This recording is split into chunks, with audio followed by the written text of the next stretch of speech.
Suatu ketika, Sunan Bonang berjalan di hutan dan dihadang oleh Raden Syahid atau Brana Lokajaya, yaitu Sunan Kalijogo. Raden Syahid ketika itu hendak merampok Sunan Bonang yang membawa tongkat yang berlapiskan emas. Tetapi dengan tenang, Sunan Bonang yang telah mengetahui maksud Raden Syahid menunjukkan perhatian dan kasih sayangnya. Kesantunan dan kelembutan Sunan Bonang telah berhasil meluluhkan hati berandal dan perampok yang terkenal sadis. Ketika itu, Raden Syahid berusaha meraih dan merampas tongkat itu, sehingga menyebabkan Sunan Bonang jatuh tersungkur dan menangis. Kemudian, Sunan Bonang berusaha bangun dan berdiri, sedangkan Raden Syahid mengamati tongkat itu dan baru sadar bahwa tongkat itu hanyalah tongkat biasa yang tidak terbuat dari emas. Melihat Sunan Bonang menangis, Raden Syahid pun heran apa yang membuat Sunan Bonang menangis. Sunan Bonang kemudian memberikan penjelasan serta nasihat kepada Raden Syahid yang salah satu nasihatnya sangat menyentuh Raden Syahid, yaitu tentang perbuatan mencurinya selama ini. Perbuatan itu oleh Sunan Bonang diibaratkan dengan mencuci pakaian dengan air kencing yang hanya akan menambah kotor dan bau pakaian tersebut. Raden Syahid pun tercekat mendengar ucapan Sunan Bonang. Saat itulah Sunan Bonang kembali bertanya kepada Raden Syahid apakah masih membutuhkan harta benda. Lalu Sunan Bonang dengan tongkat di tangannya menunjuk buah aren yang ada di sekitarnya sembari mengatakan, "Lihatlah, itu lebih banyak emas." Karena penasaran dan kagum, Raden Syahid memanjat pohon aren itu. Namun ketika hendak mengambil buahnya, tiba-tiba pohon itu rontok mengenai kepalanya. Raden Syahid pun terjatuh dan pingsan. Seusai bangun, Raden Syahid menyadari bahwa orang tersebut bukanlah orang biasa. Setelah menyadari kesalahan dan melihat ilmu yang dimiliki oleh Sunan Bonang, Raden Syahid pun ingin berguru kepada Sunan Bonang. Namun Sunan Bonang tidak begitu saja menerima Raden Syahid sebagai muridnya. Sunan Bonang memberikan syarat kepada Raden Syahid, yaitu harus menjaga tongkat Sunan Bonang yang beliau tancapkan di tepi sungai atau kali sampai Sunan Bonang datang kembali untuk mengambilnya.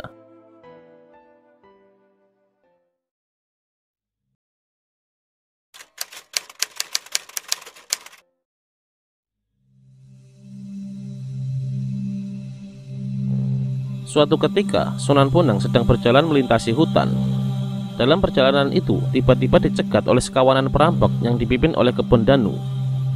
Pada waktu dicegat oleh Kebon Danu dan anak buahnya, Sunan Bonang kemudian melantunkan serta memperdengarkan tembang dharma ciptaannya. Seketika itu juga, Kebon Danu dan seluruh anak buahnya tidak dapat bergerak. Kaki dan tangan dan seluruh anggota badannya terasa kaku, tidak dapat berfungsi sebagaimana mestinya. Oleh karena itu, para perampok tersebut tidak dapat berbuat lain kecuali berteriak minta ampun kepada Sunan Bonang. Setelah diminta bertobat, Kebon Danu dan anak buahnya pun masuk Islam dan menjadi pengikut Sunan Bonang.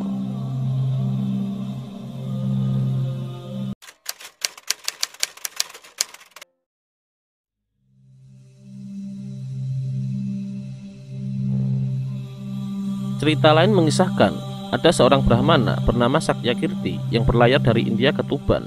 Tujuannya ingin mengadu kesaktian dengan Sunan Bonang. Ketika hendak mendarat di pantai Tuban, Brahmana Sakyakirti bersumpah, "Aku, Brahmana Sakyakirti, akan menantang Sunan Bonang untuk berdebat dan adu kesaktian. Jika dia kalah, maka aku akan tebas batang lehernya. Jika dia menang, aku akan bertekuk lutut untuk mencium telapak kakinya, dan akan aku serahkan jiwa ragaku kepadanya." Namun ketika kapal hendak mendarat, mendadak laut yang tadinya tenang tiba-tiba bergolak hebat. Angin dari segala penjuru seolah berkumpul menjadi satu menghantam air laut sehingga menimbulkan badai yang tinggi. Dengan kesaktiannya, Brahmana Sakyakirti mencoba mengebor badai yang hendak menerjang kapal layarnya. 1 kali, 2 kali, hingga 4 kali Brahmana ini dapat menghalau terjangan badai. Namun kali kelima, dia sudah mulai kehabisan tenaga hingga membuat kapal layarnya langsung tenggelam ke dalam laut. Dengan susah payah, dicabutnya beberapa balok kayu untuk menyelamatkan diri dan menolong beberapa muridnya agar jangan sampai tenggelam ke dasar laut.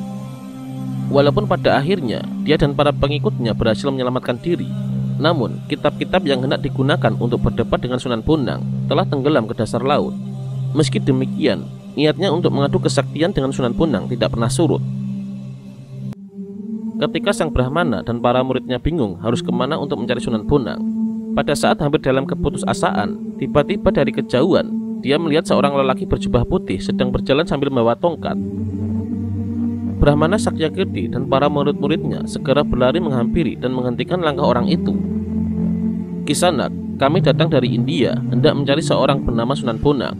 Dapatkah Kisanak memberitahu di mana kami bisa bertemu dengannya?" tanya sang Brahmana. Lelaki berjubah putih menjawab, "Untuk apa Tuan mencari Sunan Bonang? Akan saya ajak berdebat tentang masalah keagamaan. Tetapi sayang, kitab-kitab yang saya bawa telah tenggelam ke dasar laut. Meski demikian, niat saya tidak pernah padam. Masih ada beberapa hal yang dapat saya ingat sebagai bahan perdebatan," jawab sang Brahmana. Tanpa banyak bicara, lelaki berjubah putih itu mencabut tongkatnya yang tadi telah ditancapkan ke dalam pasir. Mendadak saja tersembur air dari bekas tongkat tersebut, dan air itu membawa keluar beberapa kitab yang dibawa oleh sang Brahmana. "Itukah kitab-kitab Tuan yang tenggelam ke dasar laut?" tanya sang lelaki berjubah putih. Brahmana Sakyakirti dan para pengikutnya kemudian memeriksa kitab-kitab itu, dan ternyata benar, kitab-kitab itu adalah kitab-kitab miliknya yang tenggelam tadi. Berdebarlah hati sang Brahmana sembari menduga-duga siapakah sebenarnya lelaki berjubah putih ini. Sementara itu, para murid sang Brahmana yang kehausan sejak tadi segera meminum air jernih yang memancar itu. Brahmana Sakyakirti memandangnya dengan rasa khawatir. Jangan-jangan murid-muridnya itu akan segera mabuk karena meminum air tebing laut yang pastinya banyak mengandung garam. Namun, para muridnya malah menyatakan betapa segarnya air yang telah diminumnya. Hal tersebut membuat Brahmana Sakyakirti termenung. Bagaimana mungkin air di tepi pantai terasa segar?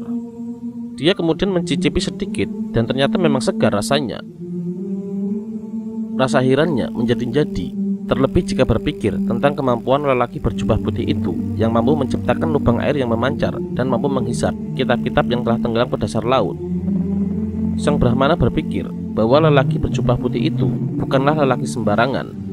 Namun sebelumnya, dia mengira bahwa lelaki itu telah mengeluarkan ilmu sihir. Dia mengerahkan ilmunya untuk mendeteksi apakah semua itu benar atau sihir. Namun, setelah dikerahkan segala kemampuannya, ternyata bukan ilmu sihir, tapi nyata. 1000 Brahmana yang ada di India pun tidak akan bisa melakukan hal itu, pikir sang Brahmana dalam hati. Dengan perasaan takut dan was-was, dia menatap wajah lelaki berjubah itu. Mungkinkah lelaki ini adalah Sunan Bonang yang termasyhur itu? Gumamnya dalam hati. Akhirnya, sang Brahmana memberanikan diri untuk bertanya kepada lelaki itu, "Apakah nama daerah tempat saya terdampar ini?" Lelaki berjubah putih menjawab, "Tuan berada di Pantai Tuban." Begitu mendengar jawaban lelaki itu, jatuh tersungkurlah sang Brahmana beserta murid-muridnya. Mereka menjatuhkan diri berlutut di hadapan lelaki itu. Mereka sudah yakin sekali bahwa lelaki inilah yang bernama Sunan Bonang yang terkenal sampai ke negeri India. Sunan Bonang pun akhirnya berkata, "Bangunlah, untuk apa kalian berlutut kepadaku? Bukankah sudah kalian ketahui dari kitab-kitab yang kalian pelajari bahwa sangat terlarang bersujud kepada sesama makhluk? Sujud hanya pantas dipersembahkan kepada Allah yang Maha Agung." Sang Brahmana kemudian menjawab, Ampunilah saya yang buta ini, tak melihat tingginya gunung di depan mata. Ampunkan saya." Sunan Bonang kemudian menimpali, "Bukankah Tuan ingin berdebat denganku dan mengadu kesaktian?" Sang Brahmana menjawab, "Mana saya berani melawan Paduka?